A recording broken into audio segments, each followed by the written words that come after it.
Isang kapayapang pagkakago ng Brebanya, isang tali ng pangalan ay si Don Fernando, ang kanyang asawa si Donna Juliana.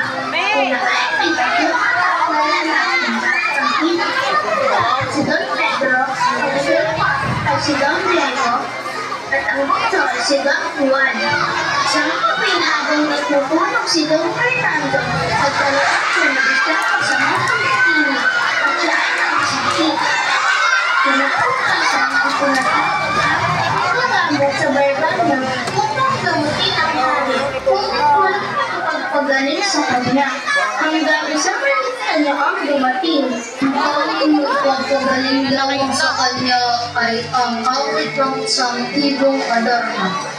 Ang ibong ito ay nakatagpuan sa puno ng piedras lakas sa bundok ng Abo. Sinubulan namin ang kanyang dalawang anak na lalaki upang hanapin ang ibong Adarna. Ang una si Don Pedro at ang sumunod ay si Don Diego. Paglaro ako, ibong Adarna, makukuha ang amang hari at ako ang susunod na hari ng Brebanya. Pag nakuha ko ang ibong Adarna, matutuwa ang amang hari at ako ang susunod na hari ng Brebanya. Ngunit sila ay naligo dahil sa lakas ng hagod ay nakatulong sila sa ilalim ng isang puno na kumukuslat ang mga dahon na parang diamante. Kapag dumapong ibong Adarna sa kailaliman ng gabi, ito'y umaangit at pagkatapos ay umiikot. May napatakal ng tipot ng ibon ang dalawang prinsipe. Sila naging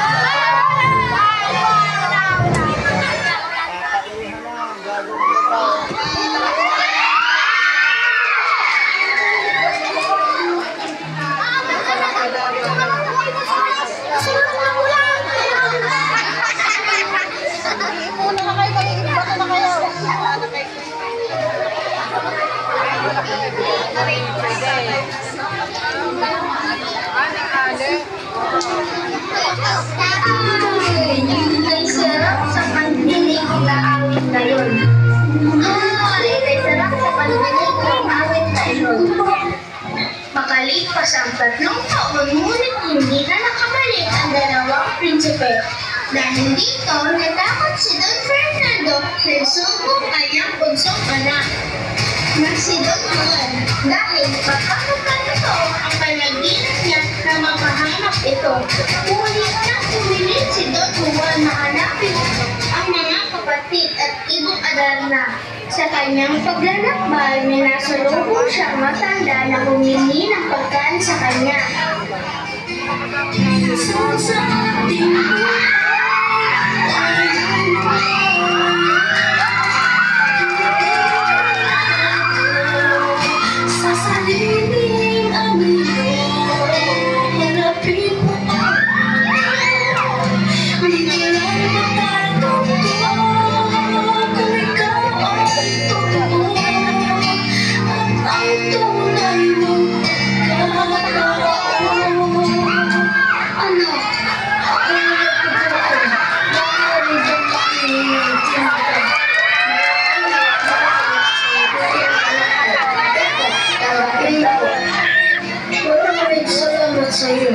Hindi ba ang hanap mo ang ibong Adarna?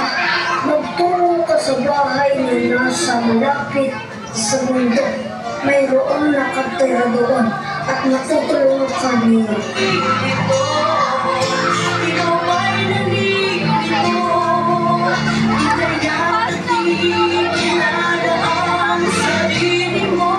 At nagtungo si Don Juan sa bahay na malapit sa bundok. Nagulat siya na hinalok siya ng tinapay ng isang ermitanyo.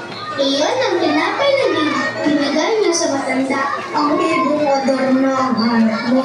Tandaan mo, huwag kang hihimlay sa isang kabantawang puno. Kung narinig mo ang awit ng ibong Adarna, narito ka naman si mataling na lagahak at gintong si Kung ang awit ang ibong Adarna, kailangan mong sugatan ng iyong katawan at patakan ng katas ng kalamansi. Talihan mo ng itong sintas upang hindi ka makatulog. Iwasan mo ang patak ng ikot ng ibong Adarna. Pagkatapos ay mawit ng ikapitong araw. Ito ang agua bendita. Ipatak mo sa mga taong naging bato sa ilalim ng puno. Nagpatuloy sa paglalakbay si Don Juan. Nakita niya ang puno na sinasabi ng ermitanyo. Kaya ng puno, sana mawit na ang ibong Adarna upang gumaling na ang aking ama.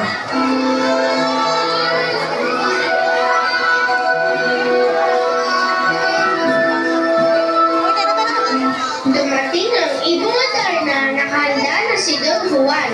Pinilit niyang labanan ng antok habang umaawit ang ibon. Kapag inaantok siya, hinihiwa niya ang labahan, ang braso, at pagkaraan ay pinapatakan niya ng daya. Dahil sa kaloob, nananatili siyang gising at pagdaing nito na mailit si Don Juan.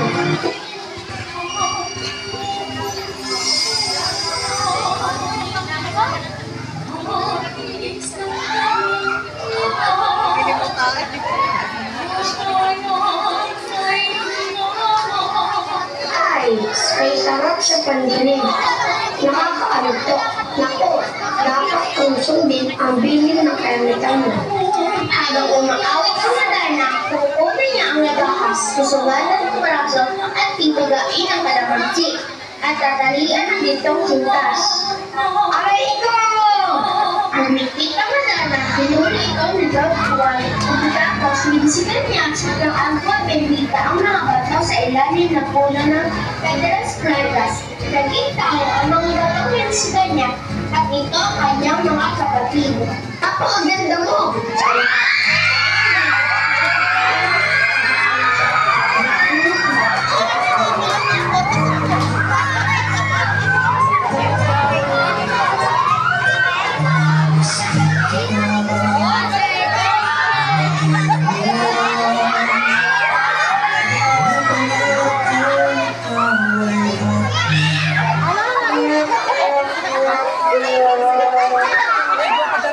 Salamat aming punsong kapatid. Sa palagay mo ba, hindi kaming kasama kay Don Juan?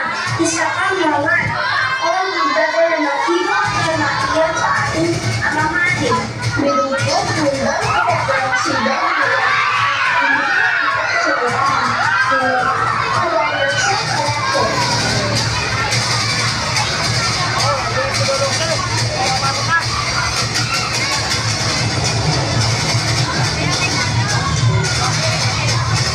Narito na aso nama, sila ang ibong Adarna. Gagaling na ang inyong ama.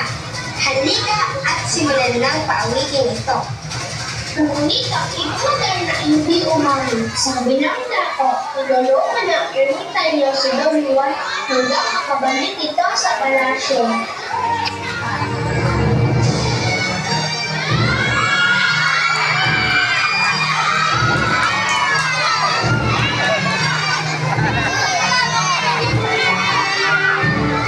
Nakasya ka sa aming bayan.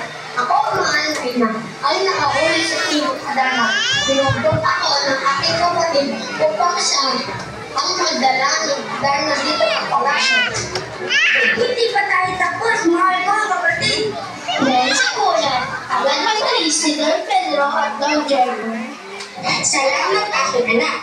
Paawitin na natin ang Adarna upang ang iyong ama ay may sana. Iwawakan ni Don Juan ang ibong Adarna.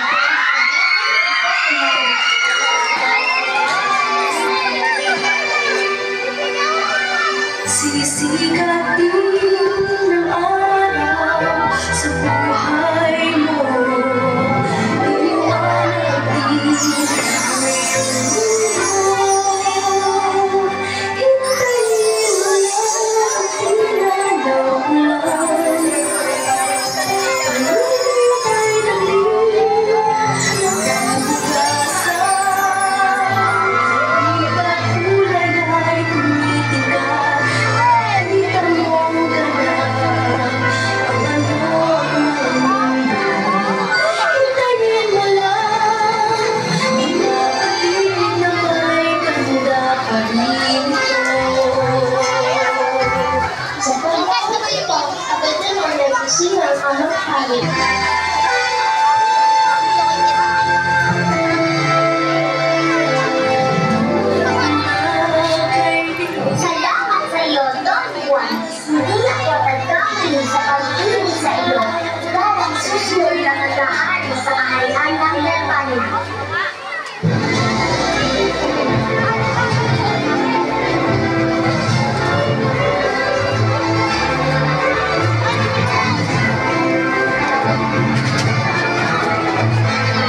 At ako, bilang